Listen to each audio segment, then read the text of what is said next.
समाज के बीच हुनर, टेक्निकल कोर्सेज की ट्रेनिंग दे करके उन्हें रोजगार से जोड़ने के लिए बड़े मिशन के तहत काम करने वाले जन शिक्षण संस्थान आदरी पटना के डायरेक्टर जनाब संदीप साहब भी यहाँ तशरीफ रखते हैं। उनके बगल में महानगर की पूरी टीम है हमारी। रिजवान अहमद साहब हैं, जाकिर बख्श साहब हैं, अफरोज साहब हैं, फिरदौस भाई हैं, बिलाल भाई हैं, अरशद भाई हैं, अली अफरोज साहब हैं और जदयू अल्पसंख्यक प्रकोष्ठ के प्रदेश महासचिव शहजादा कुरैशी साहब हैं। ये सारे लोग यहाँ मौजूद हैं। बस एक वाकया इस्लामिक रो के हिसाब से कि एक मरतबा ये जो आप टेक्निकल कोर्सेस लेती हैं इसका क्या फ़ायदा है, जब आप समझ जाएंगी तो यकीनन समाज का हर बच्चा, वो बेटी हो या बेटा, वो चाहेगा कि वो हुनरमंद हो जाए। अल्लाह के रसूल की बारगाह में सहाबी आए और अर्ज किया, या रसूल अल्लाह, बहुत गुर्बत की जिंदगी जी रहा हूँ, खाने के लिए मोहताज। तो आका ने फरमाया कि क्या तुम्हारी शादी हो गई है? उसने कहा हाँ हमारी शादी हो गई। तो आका ने फरमाया कि दूसरी शादी कर लो। क्या फरमाया? दूसरी शादी कर लो। वो बहुत बेचैन हुआ, बात समझ में आई नहीं।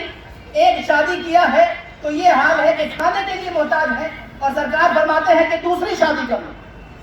लेकिन सरकार का हुक्म था तो उस सहाबी ने दूसरी शादी कर ली और जब दूसरी शादी की तो गुर्बत और बढ़ गई, खाने के और लाले पड़ गए। फिर अल्लाह के रसूल की बारगाह में हाजिरी हुई। कहा या रसूल अल्लाह, अब तो हालात और बदतर हो गए, अब तो एक रोटी भी मयस्सर नहीं है। तो आका अलैहिस्सलाम ने फरमाया कि तीसरी शादी कर लो। क्या फरमाया? तीसरी शादी कर लो। अब वो बेचारा और बेचैन हुआ, वो सहाबी और बेचैन हुए। ये क्या माजरा है? एक थी गुर्बत की जिंदगी थी, हालात बदतर थे, आपने कहा दूसरी कर लो, दूसरी कर लिया, अब आप कह रहे हैं तीसरी कर लो। लेकिन हुक्म था, करना था।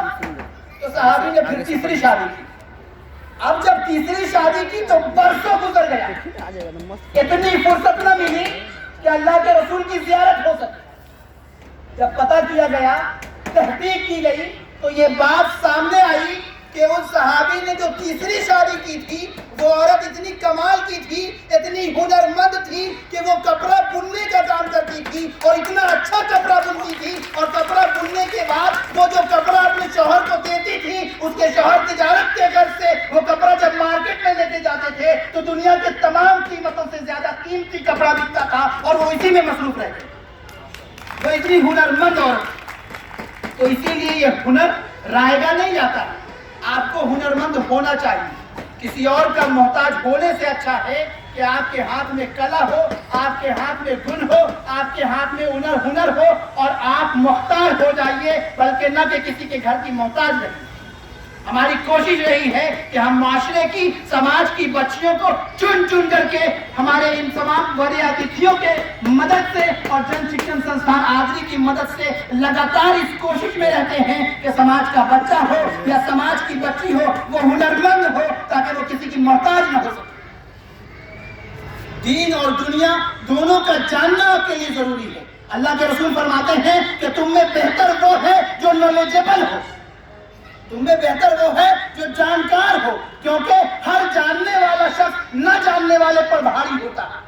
हर नॉलेजेबल व्यक्ति अननॉलेजेबल पर हमेशा चढ़ा हुआ नजर आता है।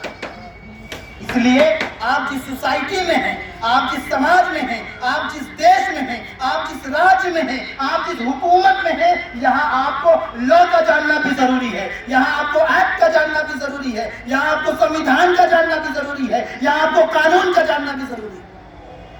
एक मामूली से नोटिस के आ जाने से पूरे इलाके में खलबली मच जाती है। लेकिन आपको इस बात को एक्सेप्ट करना होगा कि वो पूर्व के चेयरमैन जो चेयरमैन थे और आज फिर आपके बीच हैं, उन्होंने जितनी मर्तबा माइक पर चीख कर आपसे कहा था कि आप चाहें तो वक्त में ये प्रावधान है, एक्ट में ये प्रावधान है कि आप इमारत बना सकते हैं, आप पक्का मकान बना सकते हैं।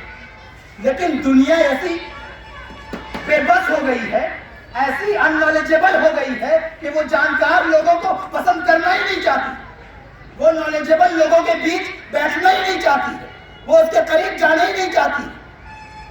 आपको खुशी होनी चाहिए कि इस 15 साल के अंतराल में माननीय नेता नीतीश कुमार जी ने जितने काम किए हैं, जितनी योजनाएं बनाई गई है, हर योजनाओं में मुसलमानों की हिस्सेदारी है, हर योजनाओं में मुस्लिम महिलाओं की, मुस्लिम लड़कियों की, मुस्लिम छात्राओं की हिस्सेदारी है। आप सोचें, साइकिल योजना हो,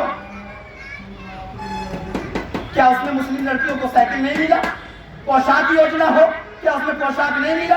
जितनी योजनाएं गवर्नमेंट की है, बल्कि हकीकत ये है कि ये भारत सरकार के अंतर्गत चलने वाला प्रोग्राम, जब आप इसका डाटा देखेंगे तो आपको ये बात समझ में आएगी कि 15 ऐसे मंसूबे हैं, 15 ऐसी योजनाएं हैं भारत सरकार की जिसका संबंध सिर्फ और सिर्फ अक़लियती समाज से है, मुस्लिम तबका से। लेकिन नॉलेज न होने की वजह से आप कोसों दूर, आप उसका फायदा हासिल नहीं कर सकते। और आपके इलाके में, आपके समाज में जो नॉलेजेबल व्यक्ति है, आप उसे इस तरह से नजरअंदाज करके रखते हैं कि वो भी थक हार करके ये सोचता है कि चलो दुनिया मरती है तो मरे, मुझे क्या, जिसका नुकसान होता है वो मुझे क्या। प्यास आपको लगेगी तो पानी की तलाश आपको खुद करना पड़ेगा। पानी आपके पास नहीं आएगा कि तुम्हें प्यास लगी है तो तुम पी लो, आपको तलाश करना पड़ेगा कि कुआं कहाँ है, मैं कहां से पानी हासिल करूं और मैं कैसे अपनी प्यास बुझाऊं। इसलिए जरूरत इस बात की है कि आप एक्टिव हो जाएं, आप जानकार हो जाएं, और जिन चीजों की जानकारी आपको नहीं है, अगर कोई ऐसा शख्स, कोई ऐसा व्यक्ति आपके बीच है जो जानकार है और आपको जानकारी दे सकता है, तो आप उससे मिलें और उसकी जानकारी लें। जब आप नॉलेजेबल हो जाएंगे, जब आप शिक्षित हो जाएंगे, जब आप हुनरमंद हो जाएंगे, तो फिर ना आप किसी के मोहताज रहेंगे और ना कोई आप पर हुकूमत कर सकेगा। आप खुद हाकिम भी होंगे और आप खुद मुख्तार भी होंगे। हमारा ये ट्रेनिंग सेंटर और भी कई जगहों पर चलता है। सुल्तानगंज में हमारे इंजीनियर अली अफरोज साहब हैं, वो भी 2 बैच चलाते हैं, वहाँ इलेक्ट्रीशियन की ट्रेनिंग दी जाती है। ये जो लड़के थे ये सब उसी सेंटर के थे।